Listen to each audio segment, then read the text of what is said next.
Puno sa paglaom, kami nagaampo.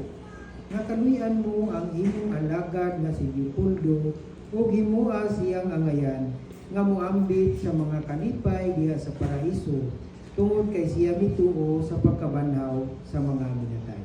Kini among ipangayo, pinagi ni Kristo among Ginoo. Amen. Mga igsoon, paminaw na karon ang pulong sa Dios nga nagpadayon sa gugma sa mahal nga nato.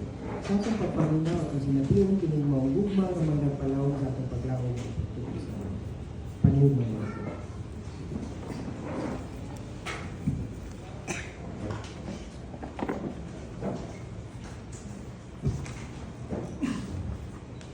Kinudlog ikan sa ikaduhang sulat ni San Pablo ngadto sa Korinto.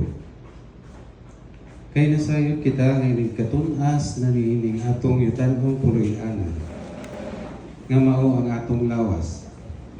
Hatagan kita sa Dios ng puloy-anan dito sa langit. Usa ka puloy-anan nga walay katapusan kung siya gayud ang nagbuhat. Busa kanunay kitang masaligon kaayo. Nasayod kita nga samtang ania kita niining lawasa. Layo kita sa puloy-anan sa Ginoo. Kay nagkinabuhi man kita pinaagi sa pagtuo ug dili pinaagi sa atong makita.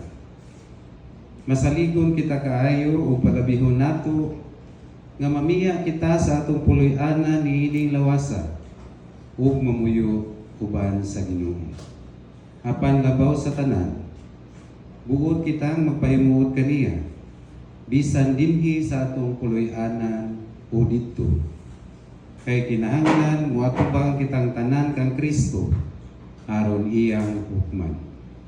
Aron ang tagsa-tagsa makadawat sa angay kaniya, sumala sa iyang nabuhat, maayo o dautan, dinhi sa kalibutan. Ang pulong sa Ginoo. Salamat sa Diyos. Ang Dios akong kahayag ug akong panabang. Ang Diyos akong kahayag ug akong panabang.